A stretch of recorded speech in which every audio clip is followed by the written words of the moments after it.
પહેલા વૈદિક તપોવન ભગવાનનું સ્વાગત કરે છે. વાવાઝોડામાં પણ આજે વૈદિક તપોવનને 700 દિવસ પૂર્ણ થાય છે.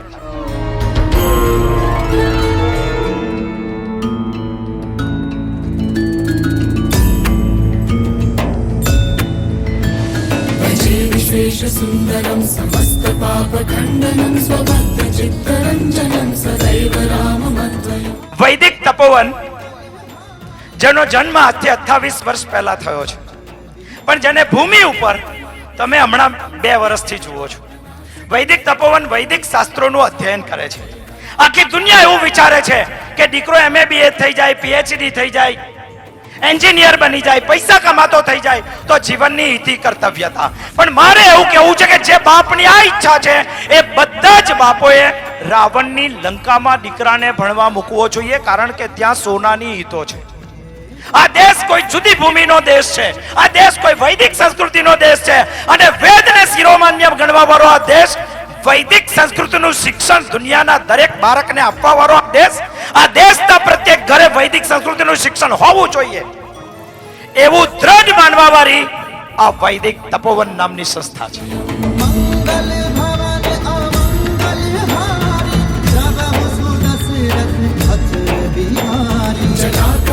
शोभितं समस्त पापनाशकं स्वभक्त भीति भंजनं भजेह राममद्वयम्. કે વેદ ભણવા વાળો માત્ર પોથી પંડિત હોય છે? ના, વેદ ભણવા વાળો રિવોલ્વર પણ ચલાવી શકે છે, વેદ ભણવા વાળો ભાલો પણ ચલાવી શકે છે, વેદ ભણવા વાળો તલવાર પણ ચલાવી શકે છે, વેદ ભણવા વાળો લાઠી પણ ચલાવી શકે છે, અને વેદ ભણવા વાળો વેદના વિજ્ઞાનથી દુનિયાને ગાંધી તો કરે જ છે પણ ભયભીત પણ કરી રાખે છે. બસ આ નિર્માણ કરવા માટે આ સંસ્થાએ स्वरूप बोधकं कृपाकरं भवापहं समं शिवं निरञ्जनं भजेह राममद्वयम्.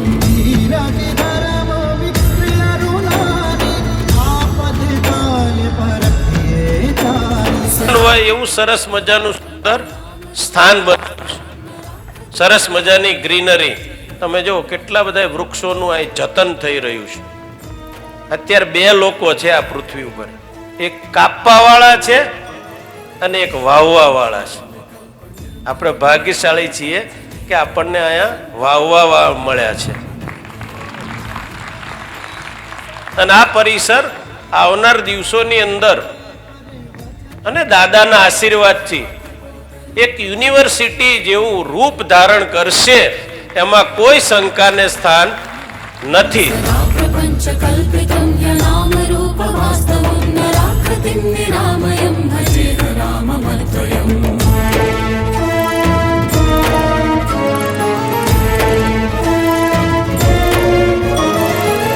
ગુજરાતીમાં કે અંગ્રેજીમાં એકરા નથી આવડતા. એકરા એટલે 89 કેમ થાય તો નથી ખબર. તો તમે કહેશો કે તો હું કરું? એને જ તમારી સામે હમણાં લાવું છું. 3 આંકડાના અને 4 આંકડાના ગુણાકાર. તમને ચેલેન્જ આપું છું કે તમે કેલ્ક્યુલેટરને કોમ્પ્યુટરને કેલ્ક્યુલેટરને તમારો મોબાઈલ ચાલુ કરીને બેસો. હું 4 આંકડાનો ગુણાકાર આ તમારા કરતા મારો અહીંના વૈદિક તપોવનનો બાળક પેન, પેન્સિલ, કેલ્ક્યુલેટર, કોમ્પ્યુટર વગર વિધિને 6 સેકન્ડમાં જવાબ આપશે અને સાચો જવાબ આપશે. શું ના થઈ શકે? તમે વેદ ઉપર વિશ્વાસ તો રાખો, વૈદિક સંસ્કૃતિ પર વિશ્વાસ તો રાખો. હમણાં બતાવીશ તમારી સામે. હજુ તો ખાલી 3 મહિના થયા છે વૈદિક ગણિત ભણીને. એની ખાલી 4 જ પ્રક્રિયાઓ અમે સમજેલા છે, એનું ખાલી એક જ સૂત્ર અમે ભણેલા છે, અને મારે બતાવવું છે. તમે પણ આપી શકો, ખબર હોય તો તમને. प्रपंच निर्विकल्प निर्मलं निरामयं चिदेकरूप सन्ततं भजेह राममद्वयम्. તો એ રાષ્ટ્રને જો ફરીથી ઊભું કરવું હોય તો એનો એકમાત્ર ઉપાય છે એજ્યુકેશન સિસ્ટમ. આપણે મેકોલેને જ્યારે પણ એજ્યુકેશનની વાત નીકળે, શિક્ષણની વાત નીકળે તો મેકોલેને આપણે ગાળ આપતા હોઈએ છીએ.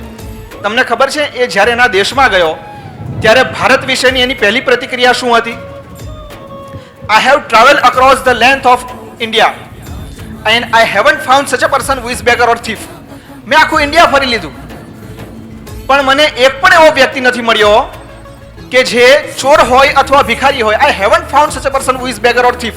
such moralities, such higher values, I don't think we could ever conquer such nation unless we break down their national and ancient education system.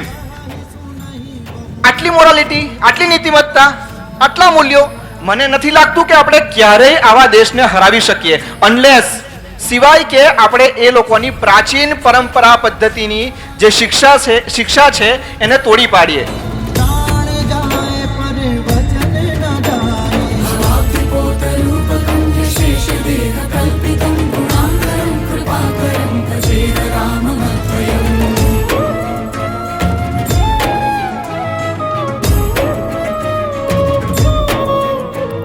महासुवाक्यबोधकै विराजमानवाक्पदै परं च ब्रह्मव्यापकं भजेह राममद्वयम्.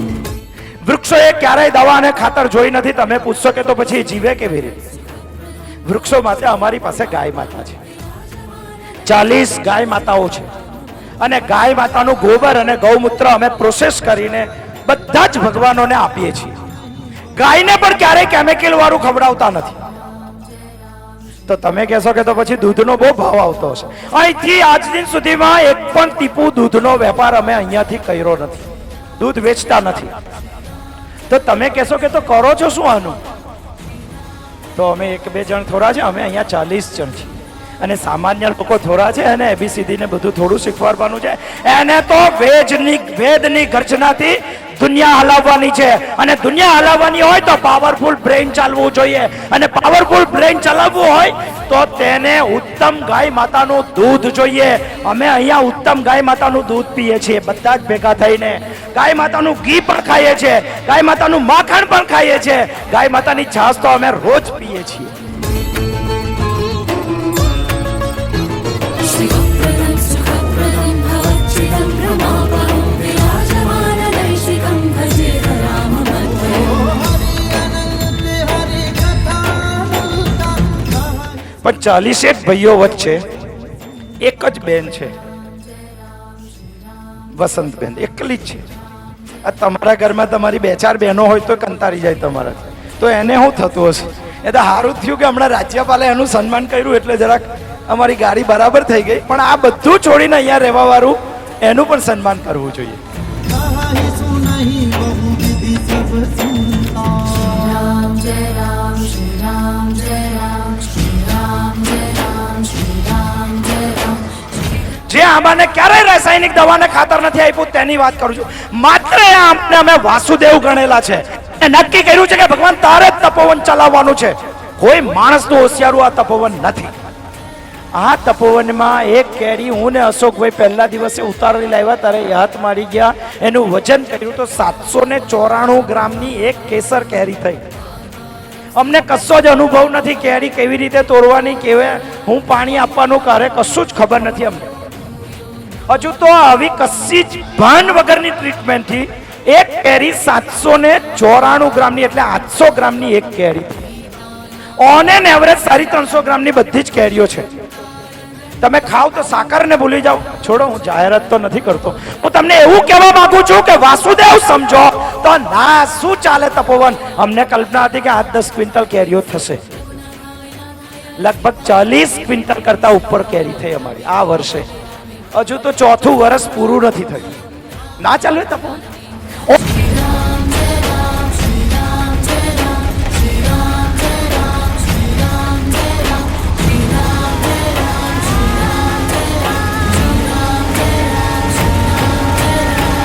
આવો એક સારો એવો વૈદિક માટે વિચાર આપણા વડીલ ફતેહ સંકલમાં આવ્યો અને એના આધારે આજના 2 વર્ષ પૂર્ણ થયા.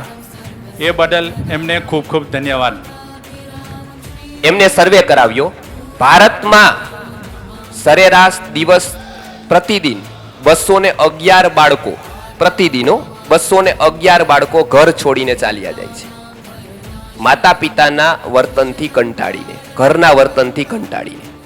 આ ભારતની વાત છે. આ એ દેશની વાત છે કે જેને દુનિયાને પરિવાર વ્યવસ્થા આપેલી છે.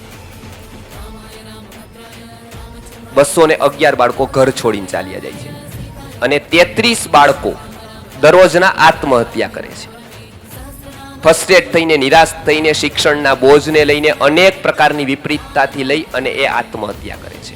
એવું કહેશો કે તો પછી કોઈની પાસે ચેક બેક બધું લેવામાં આવતું હશે? ના, અહીંયા કોઈની પણ પાસે 700 દિવસમાં ક્યારેય પણ ચેક દાન દક્ષિણા ક્યારેય લેવામાં આવી નથી, પાછલા 12 ને પણ નહીં.